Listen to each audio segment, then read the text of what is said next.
하나님의 사랑이 깨달아지고 예수님의 희생이 깨달아지고 성령님의 동행하시는 은혜가 깨달아져서 오늘도 감사함으로 주의 성전에 나오셔서 하나님을 찬양하고 예배하며 영광 돌리시는 여러분들에게 이 마지막 시대에 미혹의 영이 얼마나 득세를 부리는지 모릅니다. 미혹의 영이 득세를 부리는 오늘의 현실 가운데 영적으로 정확하게 분별할 수 있는 분별력의 은혜가 여러분들 가운데 주어지시길 축복합니다. 그리고 말씀을 들을 때마다 말씀이 깨달아지는 은혜와 그 말씀대로 살고 싶은 열정이 가득한 그것이 축복이죠.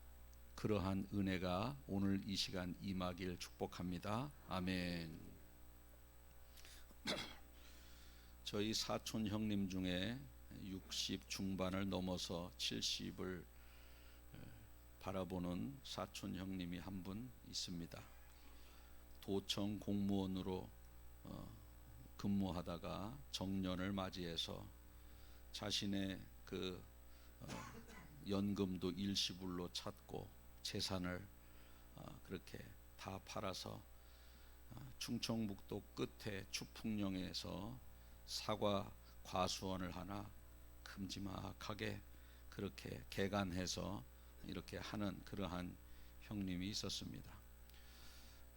밑에 지역에 갔다가 올라오는 길에 거기나 한번 들려봐야 되겠다 생각을 하고 전화를 해서 그 인근에서 같이 식사를 하면서 식사 후에 그 과수원을 들렸습니다마는 식사 중에 자신이 정년하고 지금 과수원을 이렇게 하고 있다는 것에 있어서 얼마나 자부심을 가지고 열심히 설명을 하는지 몰라요.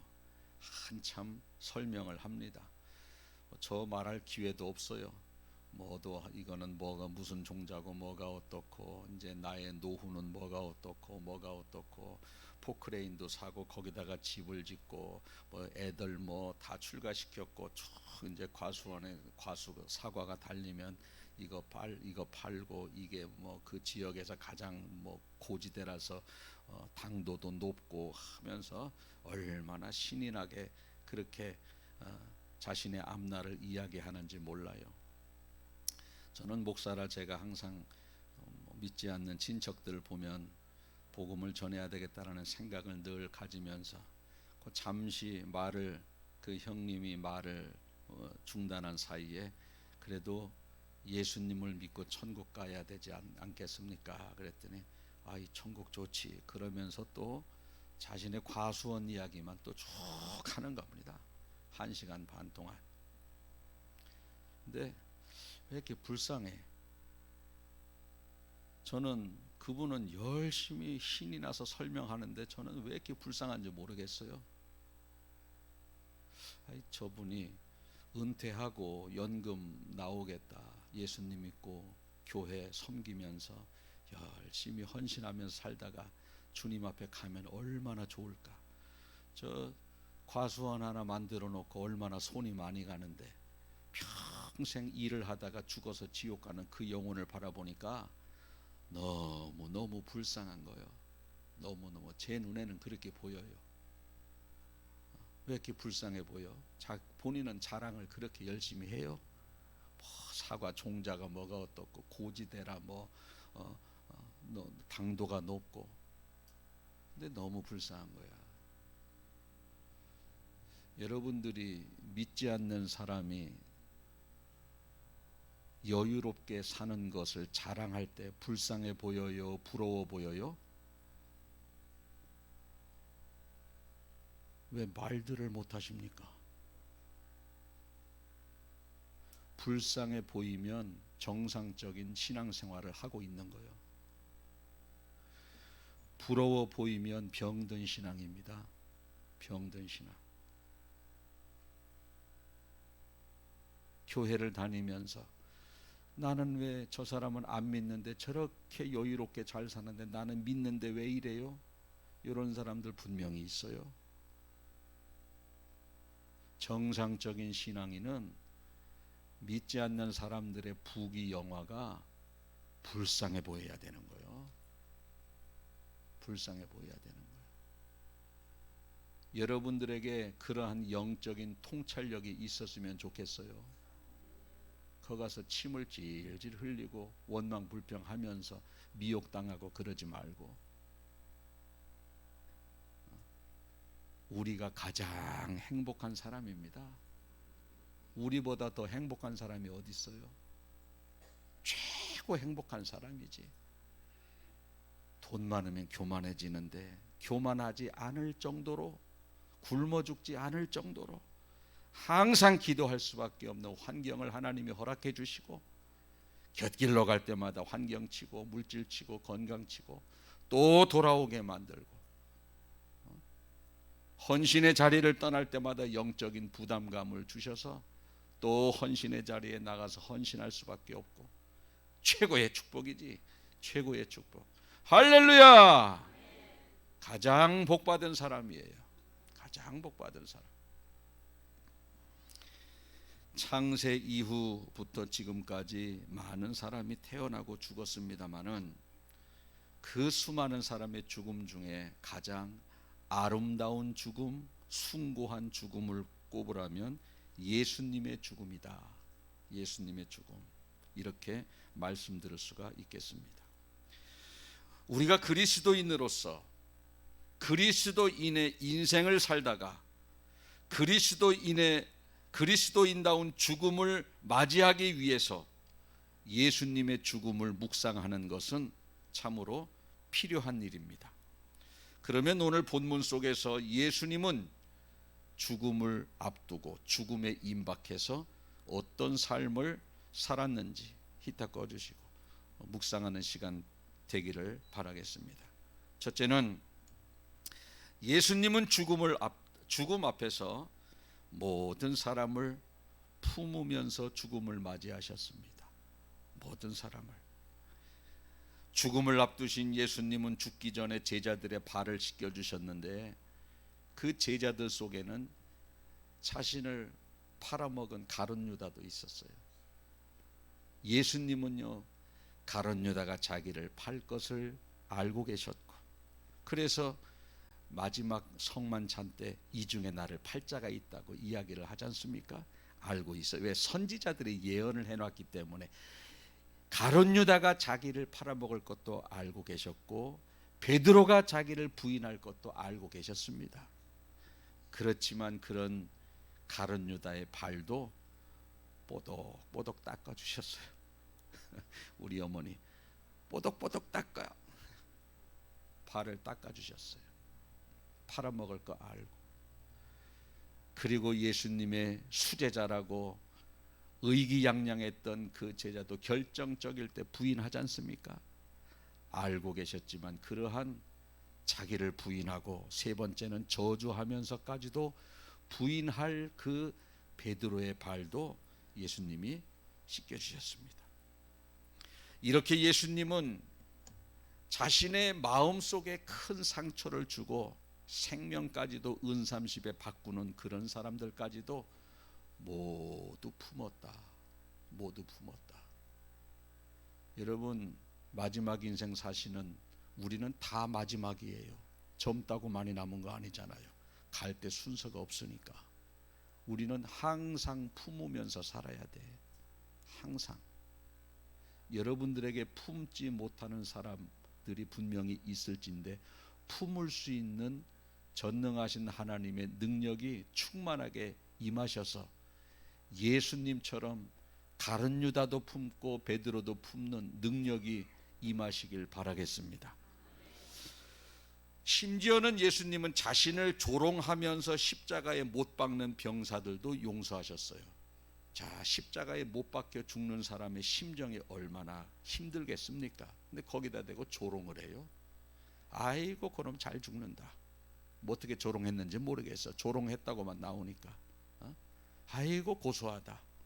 그래, 십자가에 오래 매달려서 고통스럽게 죽어라. 조롱합니다. 그런 사람들까지도 예수님은 품는 거예요. 품는 거예요. 누가복음 23장 34절에 보니까 이에 예수께서 이르시되 아버지 저들을 사하여 주옵소서 자기들이 하는 것을 알지 못함이니이다. 예수님은 자기가 십자가에 자기를 못 박고 조롱하는 그러한 사람들을 품으셨다라는 거예요. 왜? 몰라서 저래요. 저는 자기가 지금 하는 일을 알지 못해서 저렇습니다. 여러분, 교회에서 왜 목소리 높이고 싸울까요?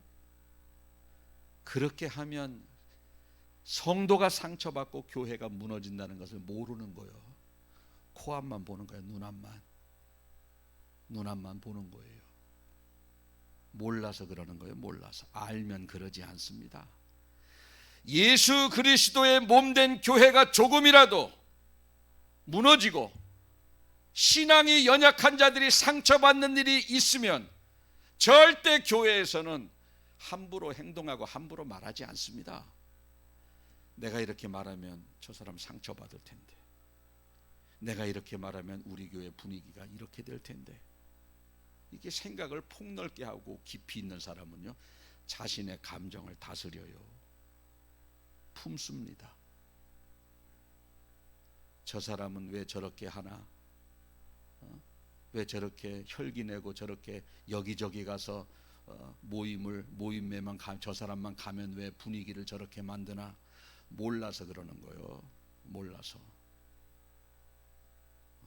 아유, 신앙생활 몇십 년 해도 권사가 그냥 여기저기 가는 데마다 말로 상처 주고 정죄할 거 없어요. 몰라서 그래.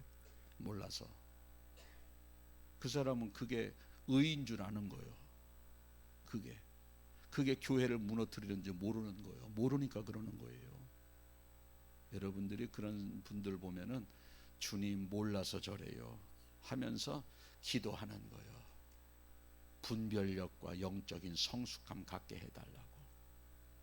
그것이 예수님의 모습이고 예수님의 삶이었습니다. 자기를 조롱하는 사람, 조롱하면서 못 박는 사람을 하나님 알지 못해서 저는 저들이 하는 일을 알지 못합니다. 저렇게 못 박고 조롱하고 지옥 갈 텐데 불쌍하잖아요.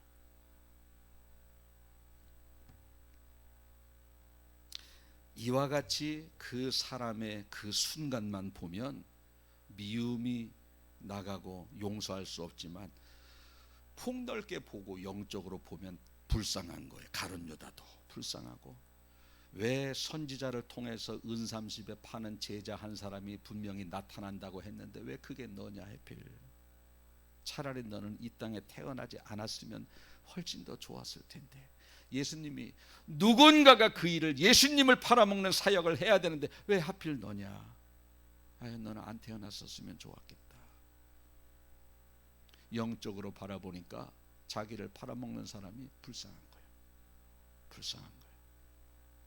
그래서 가룟 유다도 용서하시고 베드로도 용서하시고 자신을 조롱하며 십자가에 못 박는 로마 군병도 용서하면서 죽음을 맞이하신 거예요. 여러분, 우리는 언제 주님 앞에 설지 몰라요.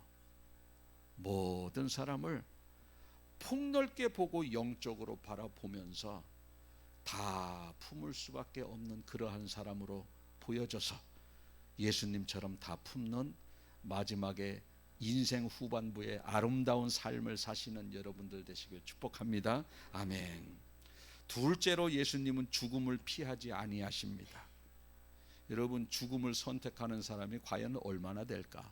물론 악한 영에 씌어서 잠시 자살을 생각하는 사람도 있습니다만은 자기 정신 가지고 일부러 죽음을 맞이하는 사람은 한 사람도 없을 것입니다. 그런데 우리 주님은 죽음을 선택하셨어요. 죽음을. 우리 예수님은요, 누가 잡아다가 십자가에 매다른 것처럼 보여지지만 예수님이 그 죽음을 선택하신 겁니다. 선택하신 거예요. 예수님은 아직 젊으셔요. 33살이기 때문에 얼마든지 이 땅에서 5, 60년, 7, 80년 이상 더 살 수 있는 그러한 젊은 시대였습니다. 더구나 수많은 사람들이 예수님이 능력을 행했기 때문에 저런 분이 이 땅의 왕이 됐으면 좋겠다. 병도 고쳐주고 귀신도 쫓아내고 먹을 것도 오병이어로 5,000명을 먹이시는 저런 분이 우리의 임금이 되면 우리가 병도 고치고 귀신 들린 사람 다 쫓고 먹고 사는 것 지장이 없겠다. 야, 저분이 왕 됐으면 좋겠다. 그래서 예수님만 마음 먹으면 얼마든지 예수님은 이 땅의 왕이 될 수도 있었어요. 그런데 예수님은 내가 그것 때문에 내려온 게 아니다. 나는 죽기 위해서 내려왔다라고 하면서 죽음을 선택하신 겁니다. 더구나 예수님의 죽음은 그냥 죽는 것이 아니라 엄청난 고통과 수치와 그러한 것을 동반한 그러한 죽음이었어요. 희롱당하면서 죽어야 하는 죽음. 왜? 예언이 되어져 있기 때문에. 얼굴에 침뱉침을 당하면서 죽어야 하는 죽음, 채찍에 맞으면서 창에 찔리면서 손발에 못이 박히면서 죽어야 하는 그런 죽음, 그런 죽음을 예수님은 선택하신 겁니다. 왜 예수님이 그렇게 죽어야만 했습니까? 그래야 우리의, 그렇게 고통스럽게 죽어야 우리의 수치가 사라지고, 채찍에 맞아야 우리의 죄악이 사라지고, 창에 찔리고 고통을 당해야 우리의 허물이 사라지기 때문에 그렇게 죽을 수밖에 없는 겁니다. 이사야 53장 5절에 그가 찔림은 우리의 허물 때문이요 그가 상함은 우리의 죄악 때문이라. 그가 징계를 받음으로 우리는 평화를 누리고 그가 채찍에 맞음으로 우리는 나음을 받았도다.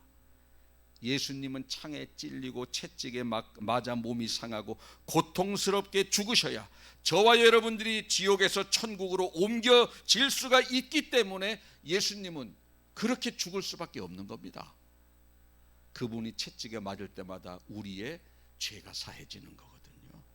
그분이 조롱을 당할 때마다 우리의 허물이 사해지는 거기 때문에 채찍에 맞고 조롱을 당한 겁니다. 만약에 예수님께서 그냥 약 하나를 먹고 죽을 수 있는 그러한 상황이 됐다, 선택할 수 있는 그러한 여건이 됐다고 한번 가정해 볼까요? 뭐 그런 일이 없으니까. 이쪽은 채찍에 맞고 창에 찔리고 조롱당하고 벌거벗긴 수치를 가지고 모욕을 당하면서 십자가에 매달려서 손과 발이 못 박혀서 매달려서 죽어야 하는 하나의 선택할 수 있는 그러한 죽음의 형틀이 있고, 하나는 그냥 죽는 거예요. 알약 하나 먹고. 여러분 뭘 선택해갔어요? 둘 다 싫은 모양이지 뭐. 저도 둘 다 싫어요. 그런데 예수님은 이것을 선택하신 거예요. 죽음을, 고통스러운 죽음을 선택하신 겁니다. 그렇게 하신 이유는 저와 여러분들을 천국 보내시려고. 그래서 우리 예수님께서는 이러한 모습으로 이렇게 우리를 위해서 고통스럽게 죽으셨지만, 우리 많은 사람들은 그런 예수님 앞에 헌신하는 거 별로 안 좋아하잖아요. 충성하는 거 별로 좋아하지 않잖아요. 그분은 나를 위해서 그런 고통을 선택하셨는데 우리는 편한 것만 선택하잖아요. 기도하는 거 안 좋아하고, 예배 드리는 거 안 좋아하고, 정한 예물도 다 떼어먹고, 하나님 위해서 헌신 희생하는 거 좋아하지 않고, 그 우리 모습 아닙니까? 이것은 두 가지 이유가 있어요. 첫째는 구원을 못 받았든지, 또 하나는 구원을 받았지만 은혜를 망각하면서 살아가는 겁니다. 배은망덕하게. 내가 그 은혜를 받은 것을 믿고 있고 알고 있어요. 구원받았어. 그런데도 우리가 하나님께 하는 헌신에 대해서 그렇게 진정성 있게 하지 않는다면 은혜를 저버리는 그러한 삶을 살고 있는 우리라, 이렇게 말씀드릴 수가 있겠습니다. 우리는 어떻게 살아가야 되는지 오늘 우리 예수님의 삶을 통해서 우리는 깨달음을 얻게 됩니다. 세 번째로, 제자들은 예수님의 말씀을 듣고서도 깨닫지 못했습니다. 쉽게 말해서 이런 겁니다. 말을 했는데 못 알아들어. 자, 밥을 차려놨어요. 여보 식사하세요. 아무리 얘기해도 못 알아들어. 그렇다고 귀 먹은 것도 아닌데. 못 알아듣는 거예요. 여보 빨리 준비해요. 못 알아듣는 거예요. 한국말로 했는데도 한국 사람한테 못 알아듣는 거예요. 그게 오늘 우리의 모습이라는 거예요. 우리의 모습. 마지막 때를 이야기해도 무슨 말인지 모르고 마지막 때를 준비하라고 해도 무슨 말인지 못 알아듣는 거예요. 전혀 못 알아듣는 거예요. 오늘 이 제자들이 예수님께서 자신의 앞날을 이야기하는데 제자들이 그것을 34절 보니까 하나도 깨닫지 못하였다. 하나도. 여러분, 예수님이 제자들과 함께 3년 동안 공생에 다니시면서 자신이 어떻게 죽어야 될 것을 순간순간 말씀하셨어요. 그러나 그것을 수없이 많이 들은 제자들은 마지막까지도 그 예수님의 말씀이 무슨 말씀인지 모르는 거예요. 마지막까지도. 왜 그럴까요? 그것은 바로 딴 생각을 하기 때문에 그런 겁니다. 딴 생각하기 때문에 그렇게 되는 겁니다. 이 사람은요, 이게 심리학적으로 이런 단어가 있어요. 선택적 주의 집중이다. 이런 심리학적 용어가 있는데 이 말이 뭐냐면 사람의 뇌는 자기가 관심을 가지고 있는 분야를 집중해서 보이게 하고 다른 것은 무시하게 되는 특성을 가지고 있대요. 뇌가. 이게 선택적 주의 집중이라고 하는 심리학적 용어입니다. 내가 관심 가진 것만 중요하게 보이고 다른 것은 아무리 중요해도 보이지 않는다는 거예요. 1월 달인가 전라남도에서 6억 8천짜리 산삼을 캔 사람이 있어요. 텔레비에 나왔는데 6억 8천짜리 산삼, 아주 비싼 산삼이라고 해요. 산삼치고는. 그런데 제가 그 산삼 옆을 지나가면 그 산삼을 캤을까요? 못 캤을까요? 예? 저 산삼이 어떻게 생겼는지도 몰라. 산삼이 어떻게 생겼는지도 모르고 저의 목적지는 저 산 정상이기 때문에 산삼 보이지 않습니다. 그런데 10만이의 목적은 뭐예요? 정상이요, 삶이요. 삶이니까 이렇게 하다 보니까 산삼 보이는 거예요. 아무리 6억 8천짜리 삶이 옆에 있어도 그 앞으로 지나가도 안 보이는 거예요. 왜? 관심이 어디에 있느냐에 따라서 보이고 안 보이고 그 차이라는 거예요. 관심이. 마지막 때를 어떤 사람이 분별하는 줄 아세요? 이 땅에 취해서 살아가는 사람은 마지막 때가 와도 몰라요. 절대 분별하지 못합니다.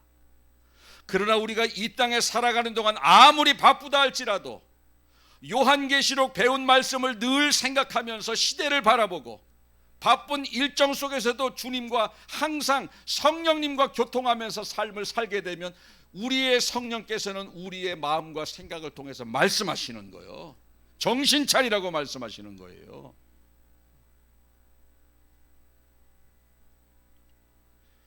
우리 성령은 우리의 마음과 생각을 지켜주신다고 했어요. 그래서 우리는요, 세상에 바쁘게 살아가지만 우리의 관심은 하늘나라에, 영적인 세계에, 하나님의 말씀에 우리가 관심을 가질 때 분별할 수 있게 될 줄로 믿습니다. 영적으로도 육신의 사람은 영적인 소리를 듣지 못하고 알아듣지 못해요. 영적인 사람만 알아듣게 된다 이 말입니다. 그래서 로마서 8장 5절 보면 육신을 따르는 자는 육신의 일을, 영을 따르는 자는 영의 일을 생각하나니 이렇게 말씀을 하셨습니다. 여러분, 하나님의 말씀이 전해질 때 깨달아지는 자가 복되고 그것도 하나님의 은혜입니다. 여러분의 관심이 영적인 것에 관심을 갖기 때문에 깨달아지는 거예요. 아이고, 집에 가서 빨리 콩 털어야지, 집에 가서 빨리 뭐 고추 빠야지. 안 깨달아져. 안 깨달아져요. 깨달아진다는 것은 영적인 사람이라는 것이고, 깨달아지는 자가 준비하게 되는 것이고, 준비하는 자가 예수님을 맞이할 수 있게 되는 겁니다. 이제 말씀을 정리합니다. 예수님은 죽으시기 직전 아름다운 삶을 사셨는데 어떤 삶? 가룟 유다까지도 품는 삶. 어떻게 품어요? 그의 앞날까지도 알고 계시기에 품을 수 있어요. 두 번째, 예수님은 죽음을 피하지 아니하셨습니다.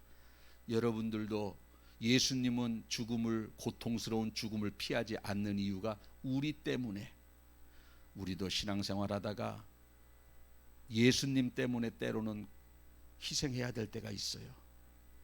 안 피했으면 좋겠어요. 예수님도 피하지 아니했는데 나도 조금만 시간적, 물질적 손해가 따르면 피하고 그렇게 은혜를 저버리는 삶을 살지 않아야 합니다. 마지막으로 영적인 분별력을 가지고 살아가야 됩니다. 이 세 가지 예수님의 삶의 모습이고 저와 여러분의 삶의 모습으로 사셔서 승리하는 인생 되시길 축복합니다. 아멘. 기도하겠습니다.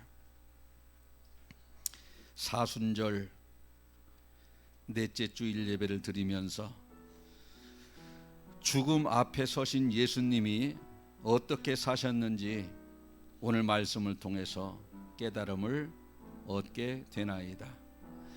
우리는 이 땅에 살아가면서 죽을 때까지 돈만 벌다가 죽는 사람이 있고, 죽을 때까지 이 땅에서 떠나지 않으려고 발버둥 치다 어쩔 수 없이 죽는 사람이 있고, 죽을 때까지 이 땅에서의 일만 하다가 죽는 어리석은 자 되지 않게 하시고, 이제 우리는 예수님의 마지막 인생의 삶을, 어떤 삶을 사셨는지 듣고 배웠사오니 이대로 그리스도인이 살아갈 수 있는 성도들 되게 하여 주옵소서. 예수님이 자기를 은삼십에 팔아먹은 가룟 유다의 발까지도 닦아주신 것처럼 우리도 용서 차원을 넘어서 그들의 더러운 부분까지도 닦아줄 수 있는 이러한 능력 있는 삶을 살아가는 성도들 될 수 있도록 주님 붙들어 주시고, 죽음을 향해서 나아간 예수님을 바라보면서 우리도 몸된 제단을 위해서 희생을 향해서, 수고를 향해서 나아갈 수 있는 저희들 되게 하여 주시옵소서. 또 제자들은 3년 동안 말씀을 예수님으로부터 들었지만 전혀 예수님이 왜 예루살렘에 올라가시고 십자가를 지셔야 되는지 전혀 깨달음이 없었습니다. 수없이 많은 말씀을 하셨지만 깨달음이 없는 이유는 이 땅에서의 왕이 되기를 원했던 그러한 제자들의 모습, 이게 오늘 우리의 모습이 아닌지요. 이 땅에서 더 오래 살고 더 편안하게 살고 더 많이 모으면서 살고 이런 생각을 가지고는 절대 우리는 예수님의 제자다운 삶을 살 수 없습니다. 모든 것을 뒤로 하고 예수님을 따라가는 성도들 되게 하여 주시옵소서. 감사드리며 예수님의 이름으로 기도하옵나이다. 아멘.